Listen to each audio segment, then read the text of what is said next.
And a good Friday now coming up on, well, it's still technically Friday morning. Sean Hammond here from the Laker Country Weather Center, wanting to do another weather briefing just to kind of get you guys up to date on what's going on severe weather-wise as we head into the Memorial Day weekend. First off, let's get a check at the radar right now this morning. I will get that pulled up here. And just do a couple things on my end. There we go. There's the radar at 11:28 this morning. Well, not for us. That storm's happening in parts of Illinois, Michigan, and Iowa. Let's get to Kentucky. Here we go. You can see nothing going on here in the Commonwealth except for the western part of the state. Got some showers, a little bit of thunderstorm activity around Paducah, stretching over to Hopkinsville.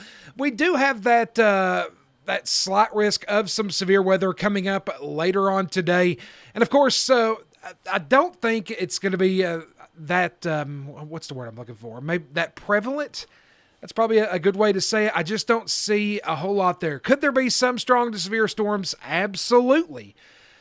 There could be, but I don't see that. I'm not sure how that's going to play out. Nonetheless, though, I'm going to pull up the severe weather threats. So let's get that ready for you real quick.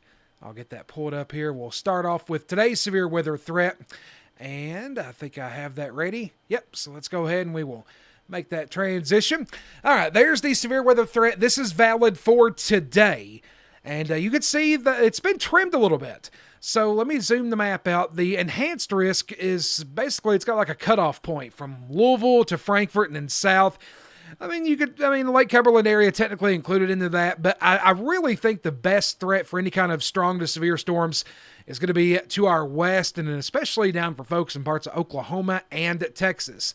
Day 2 outlook, this is valid for Saturday. Still have a marginal risk for north central Kentucky, stretching close down here to south central Kentucky, and then perhaps a severe weather outbreak over in the plains, Kansas, Missouri, parts of Oklahoma.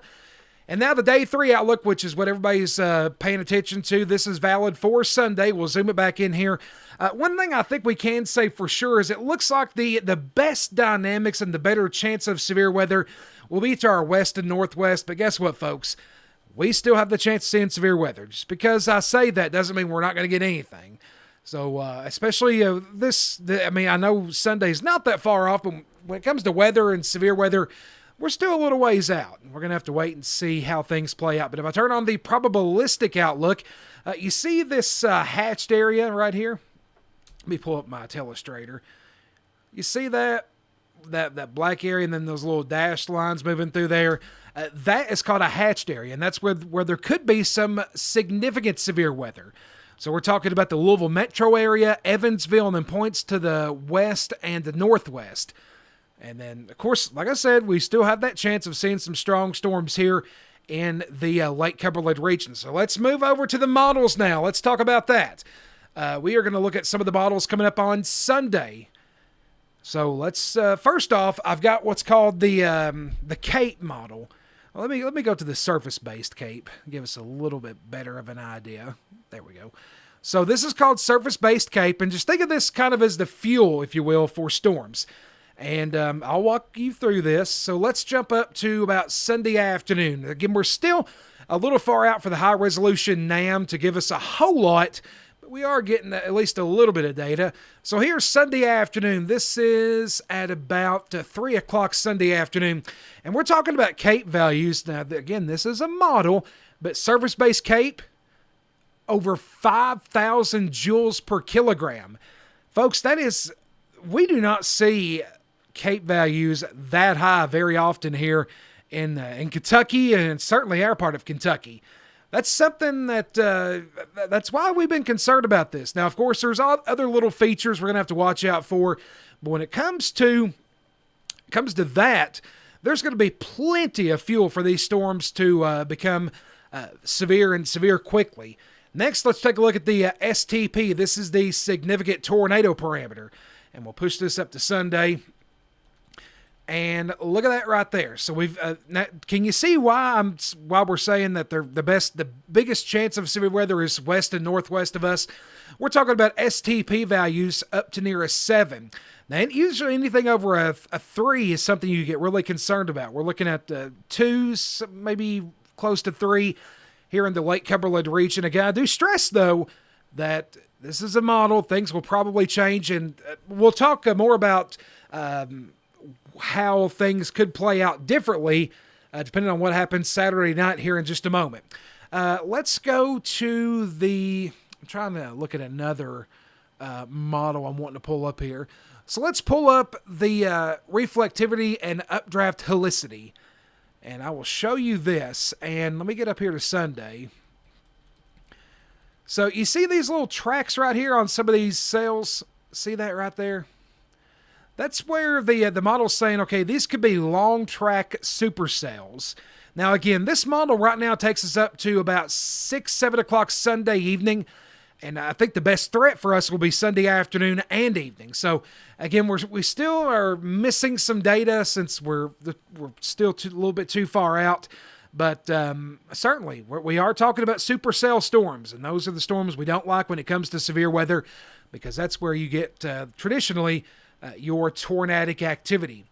All right, let's. I tell you what, I'm going to go back to the other program, because that you could just see things a little bit better with the models on that. I like using what I just used for like the fuel and all that, and kind of get a better read on it. But let me pull off the severe weather outlooks, and we're going to look at the hour by hour radar model on our main system. So I'll pull that up here and let me transition that over. There we go. All right, so this is the high resolution rapid refresh model, and this is going to be for today. And you can see pop-up showers and storms coming over here. Again, I'm not seeing a whole lot there, folks. Could one or two, try to become severe? Absolutely. And of course, we'll be keeping a close watch on that. More showers tonight. This run of the model wants to bring in some showers and storms early tomorrow morning. Now let's go to the high resolution NAM and see what the NAM is saying. So let's run this throughout part of the day today. You could see, kind of in agreement, pop-up showers and storms.